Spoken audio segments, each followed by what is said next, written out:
Today, I'm reacting to Leonardo Dicaprio's watch collection. I think he's the biggest player out there, and rightfully so. If I was gay, I would definitely buck him. We're known from all the movies. Great Gatsby, like...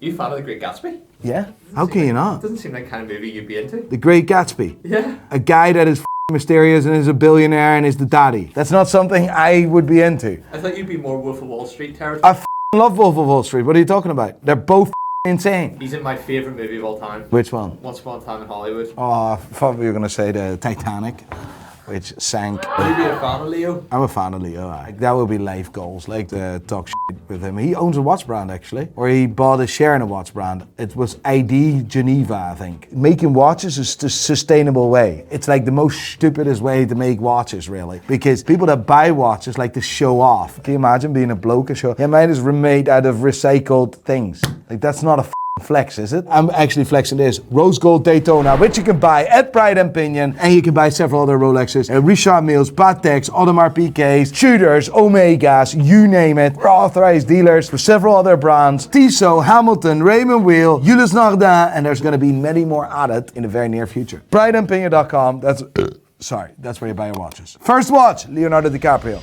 He looks like the daddy, to be fair. In this photo, Leonardo DiCaprio is wearing an insane Nautilus, the 5980. I have said this many times before. If this is the first time you watch one of the videos, the 5980 is the first ever fully integrated chronograph that Patek has produced. That was in 2006 at the top of my head. Prior to 2006, Patek Philippe didn't make their own chronograph. This watch comes in several different variations, but the rose gold comes in two variations: bracelet and on the strap. This one is on the strap, the least demand, but I think it's the daddy. The Nautilus in general is the daddy. Not known for wearing his Pateks, really? No, he's known for a Rolex because I think he's an ambassador of Rolex. Yeah, and he was Tag Heuer as well. Oh yeah, he was, but that was because of the Wolf of Wall Street. Do you have the photo of that? Can we go to the next one? Oh yeah, $130,000. Well done. PrideandPinion.com. Yeah, this one you can't buy at PrideandPinion.com because this one actually doesn't exist. Let me explain. It does exist, and it only exists in gold plated. This is the Tag Heuer Professional. This variation was specifically made for the Wolf of Wall Street. This watch represents a gold Rolex. But the problem was, Leonardo DiCaprio at the time was an ambassador for Tag Heuer. So he couldn't wear a Rolex, so he had to wear a Tag Heuer. $40,000 gold watch.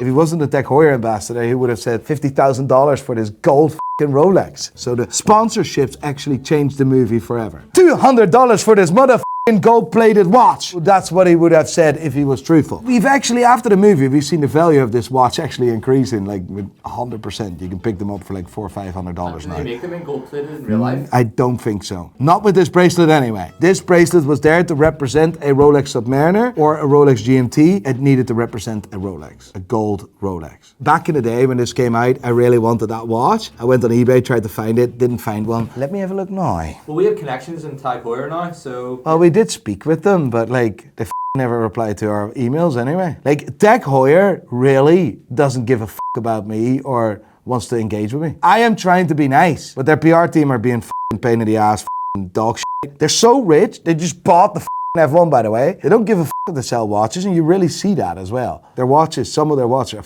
class. Like they made big moves forward with the Carrera, made class. I would love one. And then I saw the price and nearly got a heart attack, but that's a different story. So you're saying the PR team commend their relationship with you if they send you a gold-plated professional? Yeah. I'm for sale, remember? I'm a sellout. At least my opinion is always real, mate. People think that this channel just runs on nothing, on water. This video needs to be added. Do you think Johnny's sitting here for the crack? He doesn't give a about watches. Everything on this channel is real and authentic, and some, and you will know about it because I disclosed that, some is being paid, like Seagate Design called me a sellout, you. I actually really like it because I think it's innovative, it's something different than anyone else does, and I like to support the underdog. Now go yourself. Hublot can pay me 10 million and I will still not talk nice. 10 million. This watch does exist. It actually bears the reference number 984013L. Sorry, I needed to look that up, but I actually dig this. There's a few out there. You can pick up that watch from about $1,000, I think. This video is sponsored by IFL Watches, which I'm currently being undressing. The absolute protection that IFL does around their watches is ridiculous, man. Wrap it up. Well, I disagree with that because it literally makes you feel like you're not doing it real and everything is preventative with pills. You know the good thing is about doing an IFL integration? What? Every time I get a new watch, I have like hundreds of IFL watches. This is the new IFL drop, the Ciosa, the puzzle. If you cannot afford the white gold puzzle day-date, this is your way to go. It's better protected than Donald Trump, to be honest. Definitely better protected. I don't know if I can make that comment yet. The watch comes in two sizes, 37mm and 40mm. I must say, I love the Ciosa, and I think this is really unique. Every single watch is hand painted, so every watch is unique. There's 200 made of each variation. So be quick, be fast. IFL, appreciate you guys. Appreciate that I can add 2 more watches to my collection. I really like these. Get yours now. First link in the description. Thank you, IFL, for 2 watches and a beautiful integration again. Next up, Leonardo Dicaprio. Which movie is this? That's from Blood Diamond. I should have known that. What a movie that was. Have you seen The Departed? The Departed? Departed, sorry. Yeah, class. What is that movie where the mystery that he is actually psychotic or something? Shutter Island. Shutter Island. Insane as well. Anyway, that watch, Super Avenger or Breitling Avenger. Class watch at the time. Didn't age well. Looks like an old piece of shit today. But yeah, it's class. Must not be proper product placement, do you think? Do you think this was product placement? Should we call someone in Breitling to ask?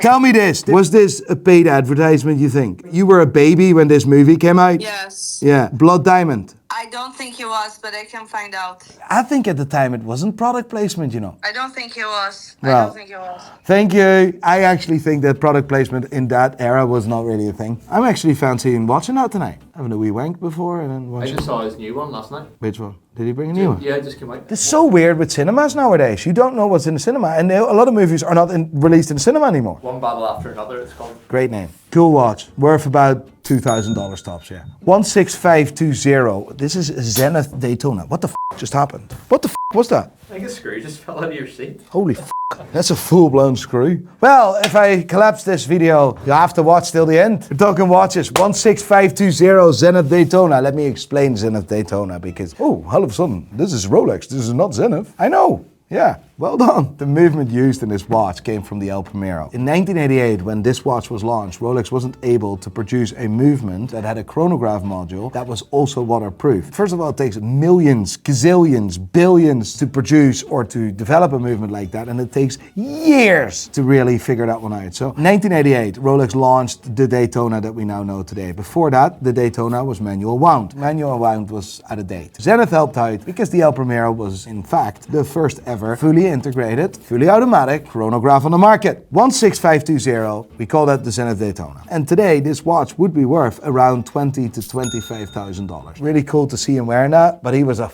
child. His mom must have been hot, by the way. Honestly. Have you seen his dad? No. Any good?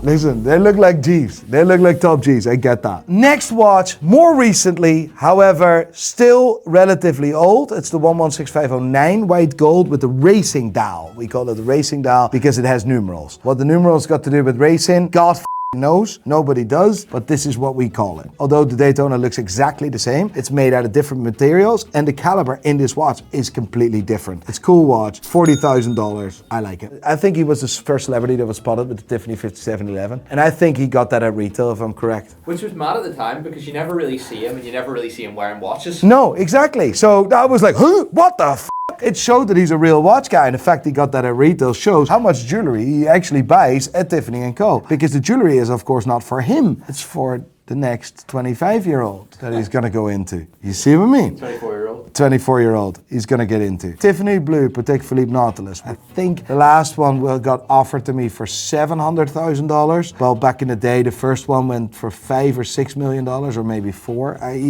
I can't remember the exact figures. It's been offered to me for $700,000. Imagine being able to talk watches with Leonardo DiCaprio because no one has ever done that. It would break the internet. Like, I'm telling you, maybe that's a good idea for you to put on the comments who we do a real life watch collection video with. Like, Jay-Z needs to happen. Kevin Hart, but like Leonardo DiCaprio, that would break the internet, mate. I know Al Pacino has a watch collection, and I'm a big Al Pacino fan. That alone will break the internet. He doesn't spend millions on watches, by the way, but he has stories behind watches. Yeah, and he was also the first one to be spotted with the Land Dweller, by the way. He was just chilling somewhere, and no one had ever seen it. Or was it Roger Federer? It was Federer, actually. Rolex always packs out with big ambassadors. Like Land Dweller, $55,000. Don't buy it for $55,000. We have the rose gold Land Dweller and we have it up for £51,000. Like, I mean, $55,000 for a steel Land Dweller, that's retarded, mate. Unbelievable watch though. History was made with that watch. Very happy with it.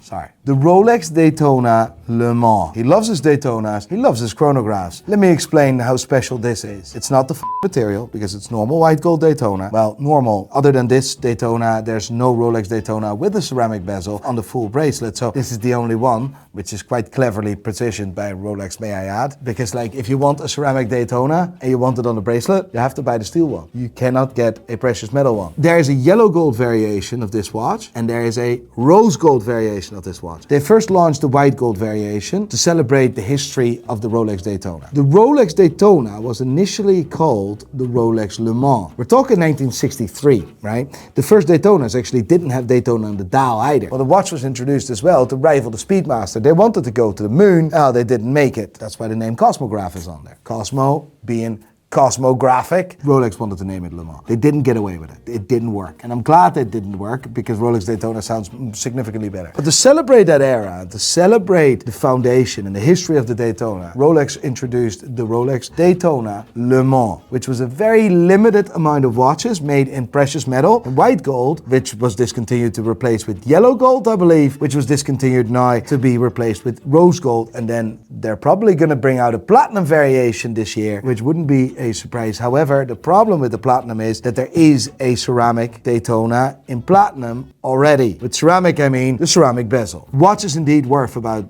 $250,000, to be honest. Insane. It's not worth it, like. Thanks for watching the video. F*** off now.